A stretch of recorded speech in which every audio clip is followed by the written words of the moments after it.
So, hello and welcome. My name is Steve Pugh, and I do something called a Growth Strategy Podcast here on the internet. So, we broadcast live on LinkedIn, Twitter, Facebook, Twitch, YouTube, Instagram, and lots of other kind of different channels. And what we love to do is share the stories of some really incredible people that have got fantastic stories to share and to tell.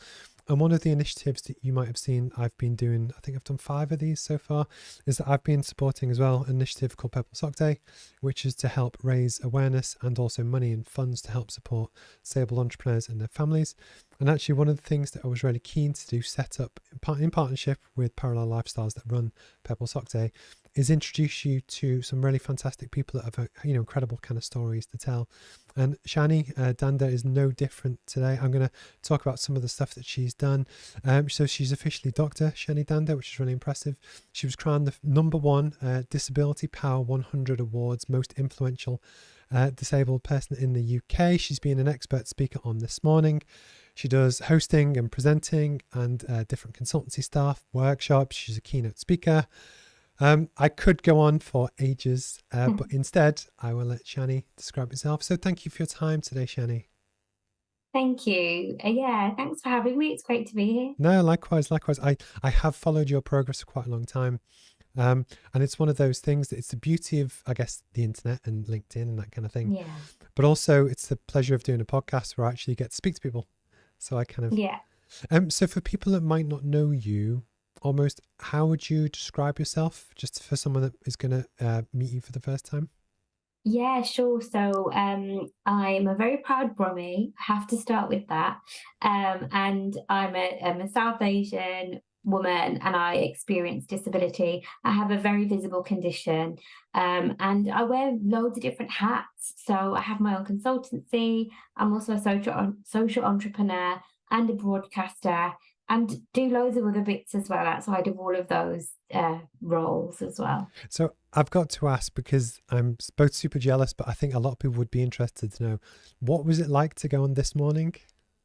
Oh, it's great, and not just This Morning, but These Women and Good Morning Yeah, Britain. It's brilliant, and I think for me, I grew up without the representation of disabled people on my screen. I grew up without the representation of South Asian people. So to be a bit of a representation for both of those communities, it's a real honor and privilege to take up that space and hold that space. But yeah, so much fun. It's amazing to meet all the other guests and presenters.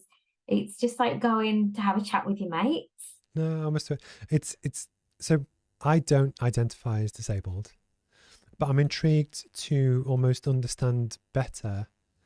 What did it feel like, or what do you think the world has now in terms of visibility for different people versus maybe what it didn't have 20 years ago? Yeah, and I think I should start by saying that recognizing we're still in a cost of living crisis, and it's still not easy to live in a world that isn't designed for you, but there's probably never been a better time to be disabled. If you think about it, disabled people really had to fight for rights, fight for the law to make it illegal to discriminate against people as a result of living with a condition or an impairment. And I'm not sitting here trying to pretend it's perfect. It's not. It's a really difficult system to navigate. But it wasn't that long ago disabled people were being institutionalized. But I think for me, so I have a short stature, I have a very visible condition. It's not something that you will not notice about me. And I've gone throughout life, people having lower expectations of me, people judging my ability based on my appearance, then factoring in disability faces an even further sense of stigma in the South Asian community. But there's this paradox. It's like my condition doesn't disable me. I'm disabled by barriers and bias. But then we as disabled people are expected to Yeah. remove all the barriers, but we didn't put them there and we didn't create them. So it's just it's just the only way I can describe it is a bit of a paradox, because it's so odd. It's so odd. It's such a bizarre way to live. Mm-hmm. And it's such a weird expectation that other non-disabled people, I guess, have of us as disabled people. Okay. So yeah, a lot of my work is still around educating people on this. But I think it's as I think there will be people, a lot of people are really interested, but almost that they want to learn more, and maybe they don't know Yeah. how to or where to, and they don't want to say the wrong thing, and it can be Yeah, a bit of a I think people are scared, and definitely. Yeah. it's one of those things that in the world at the moment there's so much I say turbulence on like all different fronts, that I think there Yeah. is actually a fear from what are classed as good people who want to learn more, but they also don't want to offend anyone or say anything wrong. And I think it's really great to Yeah. have people who are willing to champion things and educate and inform, because actually it's what the world needs, which I think is really cool. Yeah, and this is a really common thing that I hear, and we know there's a stat that says 67% of the British public feel uncomfortable when talking to a disabled person, talking about Wow. disability. That's a relatively high stat. And I think it just goes to show why it's so important to have disabled people visible Hmm. in all areas of life. Yes, when you put your TV on, but also in other walks of Hmm. life too, in the workplace. We need to really elevate the status of disabled people, because that's why people have Hmm. certain perceptions of us. If they only see us pitted as, either benefit cheats or Paralympians, like we're not just these two extreme Hmm. narratives. But also, Steve, like we're all human, nobody's perfect and nobody's an expert. If you asked me to do something that I didn't have any knowledge about, I would make mistakes. So I think it's everyone's responsibility to educate themselves, but I'm not expecting anyone to be perfect. Like, I also make mistakes, and giving each other that grace and doing it compassionately, I also think goes a long way. I've got you. So you are an entrepreneur in many ways. You're a business lady. You have all of these incredible things going on.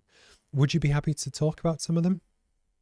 Yeah, definitely. So, the thing I guess that pays my bills is my consultancy. Same. So, again, I just have to caveat everything I'm saying today by I never planned any of this. It just has all sort of happened organically, or it's happened out of wanting to make change in society. I never dreamt of being on TV, or never dreamt of being an entrepreneur. These are just some things have happened out of necessity. But yeah, again, I found myself setting up my own consultancy just due to the sheer amount of requests I was Hmm. getting for the that lived insight, but also for that expertise in really removing barriers for when it comes to disabled people. So I work with loads of different businesses and brands. I've worked with over 300 across the world, really big Yeah. everyday brands we would all know, as well as smaller ones and local community and charities as well. And I really love the variety, but I really help brands and businesses to authentically Hmm. embrace Yeah. disability inclusion and accessibility. And then in addition to that, I'm also a keynote speaker. And then I've also founded several different groups, community groups, initiatives. The first thing I'm going to talk about is Diversibility. It's an app, and this is like the bane of my life. It's given me so many grey hairs, but I'm trying to launch an app to help disabled people save money, because on average, it costs us nearly an extra £1,000 a month to live. Wow. And when I talk about unavoidable extra costs, I mean things that we just can't not use. You can't just use less of it, or we can't just stop. So, for example, I live in London, Hmm. but public transport is not accessible. So I spend a lot of money on taxis. So just as students have a discount, I just thought, well, why don't disabled people have a Hmm. discount? Like the 16 million of us, we're starting with a lot less money anyway. So yeah, that's in the works, coming soon. But I also founded the Asian Women Festival and Asian Disability Network. And everything I'm working on, Steve, are just things that I wish existed when Yeah. I was growing up. So these are grassroots communities, but really far reaching. We've reached over 38 countries with the Asian Women Wow. Festival, which is all about helping South Asian women be activists of their own future. And then Asian Disability Network is a support and educational platform. So, as I said, like loads going on, but I really love it. It doesn't really feel like work either, because I can clearly see like the impact that it has, the Hmm. confidence that we help to build in others, as well as the opportunities that we're able to bring as well. Because I must say, so do you know Dr. Mark Esho? So I Yes. spoke to Mark 2 weeks ago, and what was really fascinating is that all of the best entrepreneurs come up with ideas from their own lived experience. Yeah. And actually, because what that does, it means that you understand the problem really well. You haven't just, so I know nothing about AI. So I couldn't Yeah. just start a good AI company because I just don't get that, So, Yeah. but what that does, that gives you that unique viewpoint, gives you the fuel for your consultancy and for everything you do, because Yeah. you understand it 1,000 times better than I ever could. And I Yeah. think that's the beauty of when people do set up their own business. It's if you fundamentally Mm. understand something better than other people. I guess that's what people want to pay for, and I think it's the way Yeah. the world kind of should be. And then Yeah. likewise as well, it's a very entrepreneurial trait to identify things that don't exist, Mm. and you think, well, actually, that would really help. And actually, the ability to take an idea and actually make it real. And I know how hard it is to build an app as well. That has a lot of massive respect that goes with it as well. And I think the more people talk about their story and their journey and that kind of thing, I think it Yeah. definitely kind of helps.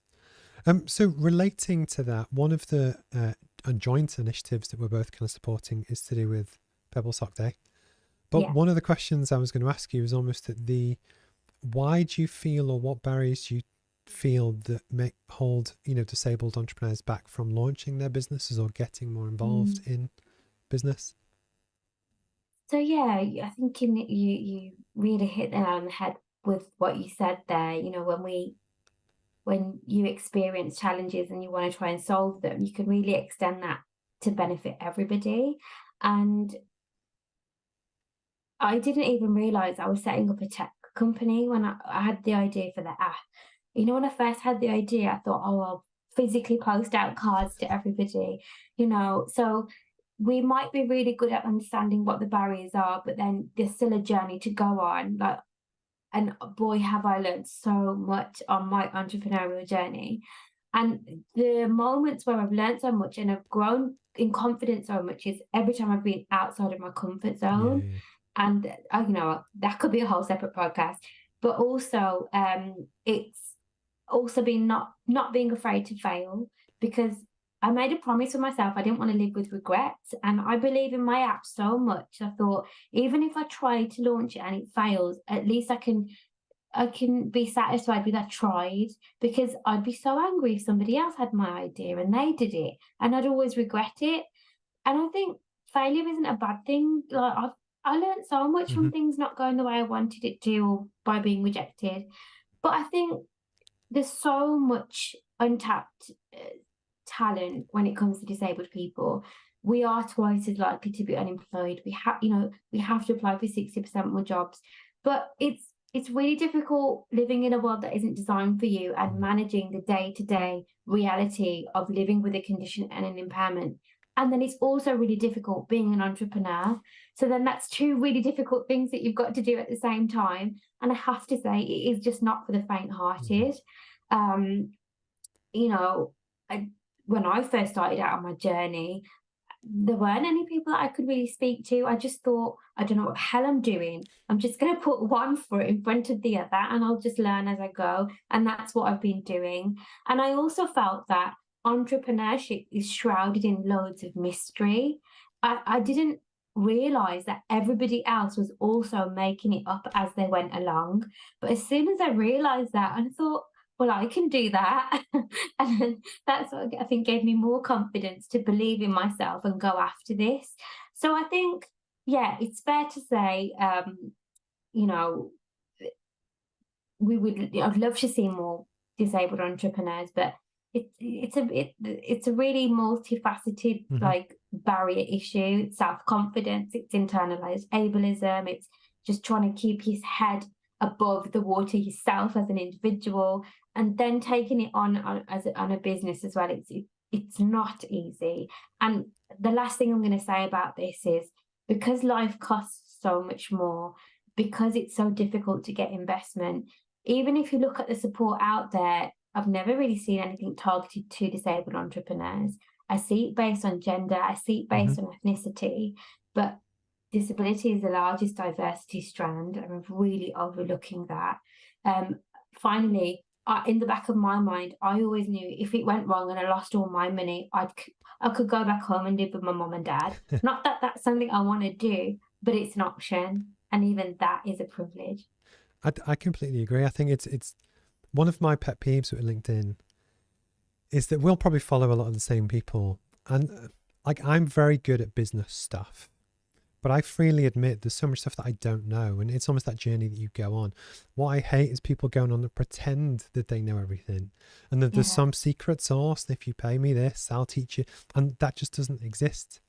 And I think yeah, you are completely right that there is an enigma around that. Oh well, so and so must be a genius. Or actually, if you kind of put yourself in good situations and you interact with good people and you build a network of people with similar values, yeah, opportunities will probably come up like this, where actually, I like what they're doing. And often the good people kind of do stick together, and you build your mm, careers and stuff over time. And then for me, yeah, I was always in Cubs and Scouts growing up. That they always tell the kids to just do your best, and if you do your best, it doesn't matter if it fails. And I take that mantra every day, that all of yeah, this and everything I've ever done, one day I might stop. But as long as I yeah, know that I've tried my best, I'm fine with that. I don't care how it plays out. And I think definitely. it's really Yeah, kind of important. So yeah. out of interest, why do you feel that business education and training and mentoring and the idea, I guess we kind of covered it, but why do you Mm. feel that's important? I think it's important because not everybody comes from that background. Not everybody has parents that run businesses. Yeah, my grandmother had a corner shop, but I don't know anything about business. um, you know, I think as well, you just don't know what you don't know, and that's why I make it a extra effort just to be really authentic and honest about everything, Yeah, because yeah. you know if people, I guess, looked at my LinkedIn or my Instagram, they'd probably see loads of lovely pictures of me at Buckingham Palace or me on this morning, but it's really not all that glamorous. Like the work that you've got to do just to get a little bit of recognition to even be considered for those things, that never gets shown. Yeah. So um, I really agree with what you're saying. It's so easy for people to either come across as if they're experts or come across as if everything's so easy and glamorous. Hmm. It isn't. And I think it's a responsibility of everyone that has a presence on the internet to be authentic. But again, as a disabled person, I don't really have any confidence in this government. And I think businesses are way more influential than any government or charity can be. So that's why I put my effort into working with businesses and brands, because they can innovate Hmm. so much more quickly. Yep. They've got money that they can use that businesses just won't allocate in the same, that the government won't allocate in the same way. So I think that's why it's really important. I think it's important to also encourage businesses to act for the betterment of society, because they literally have the power to influence the way in which communities are perceived Hmm. and are treated. And that is huge.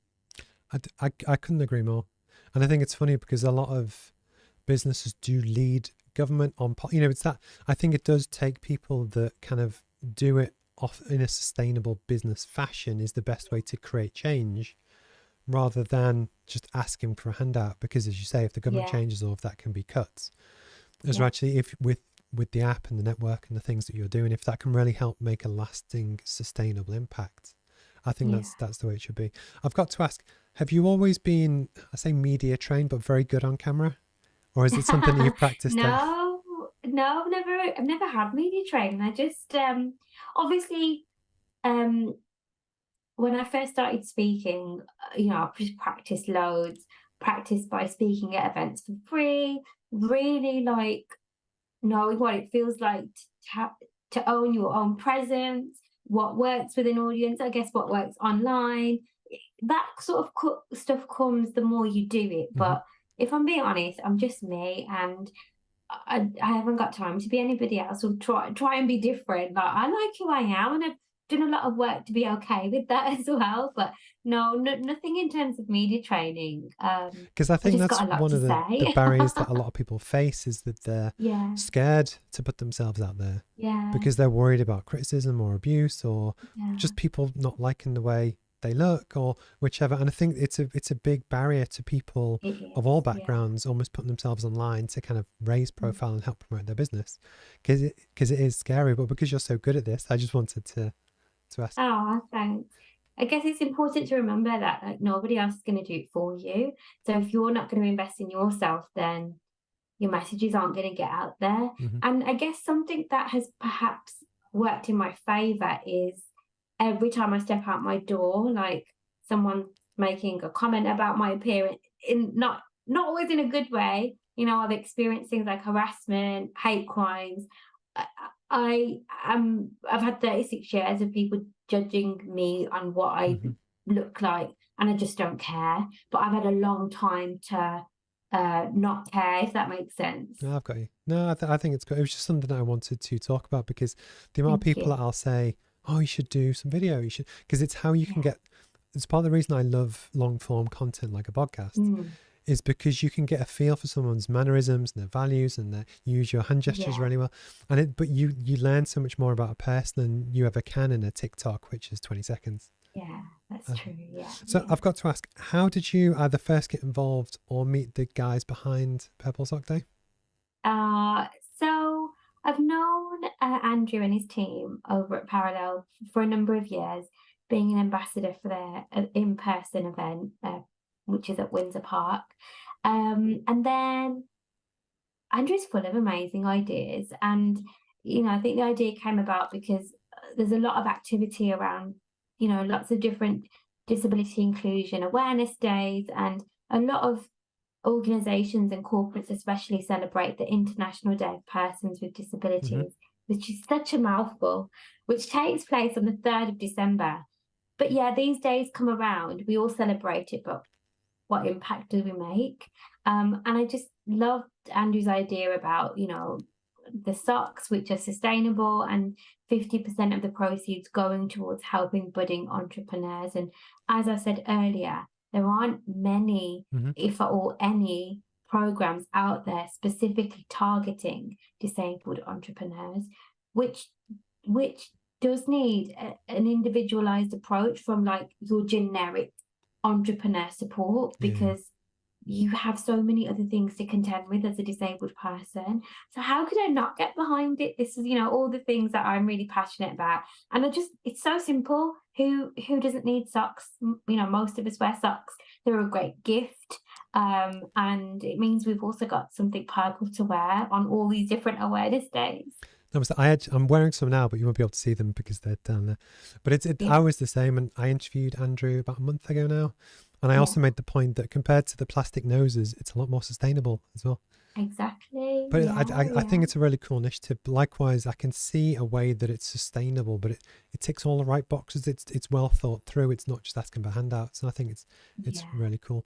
I am very conscious of your time, but the one thing that I'd love to know just before we start to kind of wrap up, what's your big dream for the future? Where would you love to be in 5 years' time? Oh, do you mean me Yeah, personally? yeah.